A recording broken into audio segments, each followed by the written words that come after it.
Hi అండి. చాలా రోజుల నుంచి మా అమ్మమ్మ వాళ్ళ ఊర్లో ఉన్న జాలం తల్లి గుడికి వెళ్ళాలి అనుకుంటా ఉన్నాను. ఫైనల్‌గా ఈ రోజైతే కుదిరింది. గుడికెళ్ళంగాల్నే కాళ్ళు, చేతులు కడుక్కున్నాము. ఇక్కడ మా వాడు చూడండి త్రిశూలాన్ని టాయ్ అనుకోని పైకెక్కుతున్నాడు. ఇంకా గుడి చుట్టూ ప్రదక్షిణలు చేసేసి గుడి లోపలికైతే వెళ్ళిపోయాము. మా వాడికి భక్తి ఈ రకంగా ఉందని నాకైతే అస్సలు తెలీదు. మాకంటే ముందలే మా పిల్లలైతే ప్రదక్షిణలు కంప్లీట్ చేసేశారు. గుడి చుట్టూ అన్ని తోటలే ఉంటాయి. చాలా ప్రశాంతంగా ఉంటుందన్నమాట ఈ టెంపుల్ దగ్గరికి వస్తే. అమ్మవారినైతే చాలా బాగా అలంకరించారు. అమ్మవారిని చూస్తుంటే ఇంకా చూడాలి అనిపించేలాగుంది. అదేందో గాని నేను ఏ అమ్మవారి టెంపుల్‌కెళ్ళినా గూడా ఆ అమ్మవారిని అలాగే చూడాలనిపిస్తా ఉంటది నాకైతే. అమ్మవారి దగ్గరైతే కుంకుమ పూజ చేయించుకుంటున్నాము. మా వాడిని ఇలాంటి పూజల్లో కూర్చోబెడితే వాళ్ళ లోపలున్న వింత విన్యాసాలు మొత్తం బయటకొచ్చేస్తాయన్నమాట.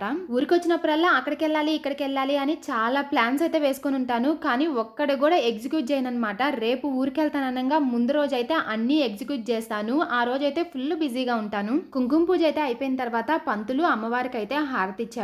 ఇంకా మేము కుంకుమ పూజ చేయించుకున్నాం గదా! ఆ కుంకుమనైతే మేము అడిగామనమాట. అందుకని కొంచెం కుంకుము, అమ్మవారి గాజులైతే పంతులు గారు మాకిచ్చాడు. ఈ అమ్మవారైతే చాలా పవర్‌ఫుల్. మనం గట్టిగా ఏదన్నా కోరుకున్నాము అంటే అది నెరవేరుతుంది. వీడియో నచ్చితే లైక్ చేయండి. Bye bye.